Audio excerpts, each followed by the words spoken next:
we struggled to get pregnant for quite some time, and it was, I think, going into being married, you have an idea and a picture of what your family's going to look like. And for us, it didn't end up turning out that way, and all for good reason. We got the 3 children we were supposed to have in very unconventional ways, starting with our oldest, Kane, who came to us via adoption.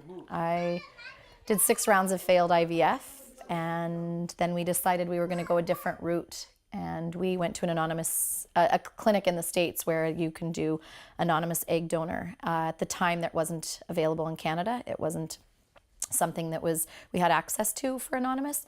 So we found a clinic in Seattle, and we got an egg donor. And with that, the cool thing about that is I was able to carry the baby. So it was a combination of an anonymous egg donor's egg and Jason's sperm, and then I got to actually incubate and carry the baby, which was pretty cool. So I got to experience pregnancy, and so 5 months into being pregnant, everything looked like it was good. We were ready to rock, and we went away and got a pretty cool phone call while we were away.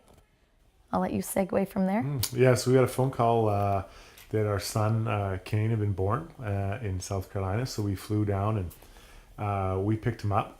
And it was the best day of my life, our life collectively. I'll never forget that day. We walked into the office and they presented him with us, or to us, and he was unbelievable. He was, right away we took to him. We had to stay a couple weeks down there to get all the paperwork done, because it is a long process, but well worth it. And then we fly home, and we're now parents. And with Schona being pregnant. So basically for those 4 months before Marley was born, Schona was working a lot. So I was the primary caregiver for Kane. I was with him every night when he was getting up and feeding. And then 4 months later we had Marley. And that was a special moment too. Just as special as Kane. Different, but just as special. And it was an exciting moment for us. So here we went from 0 to 2 in 4 months. And I think there's a lot of people, we've sat on this couch and discussed infertility issues with a number of oftentimes complete strangers that have reached out to us hearing of our story. And I think there's a lot of worry in going into, sure, your family's coming to you in a different way and in a different means, but are you going to feel connected? I think oftentimes is the question. Are you going to feel like there has never been a time where we look at any of our children and they feel like they're not ours? Our freebie, as we call him, because you buy 2, you get 1 free in our case, Drew, our 3rd child, then somehow came to us in our 3rd round of miracles. We conceived him naturally. So it kind of ties in that combination of these 3 little people who were meant to be ours and all came to us in their own little way, that each is equally special.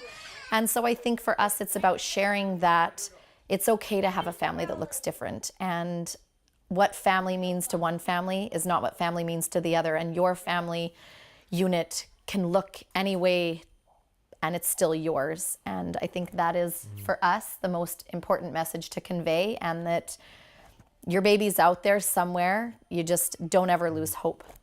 And you have to be patient, unfortunately, and you have to work hard to get it. It's not easy, whether it's through treatment, adoption, even more naturally. There's a lot of work involved. Now, some of that work's fun, but it is a lot of work, and you have to be patient, and you have to work hard for it.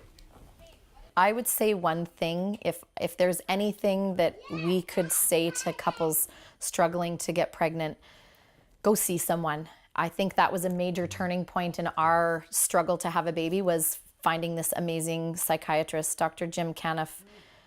Praise Jim, holy man. He was there for us for so many questions, and it's being able to talk through it. 4, 5, 6, up drop.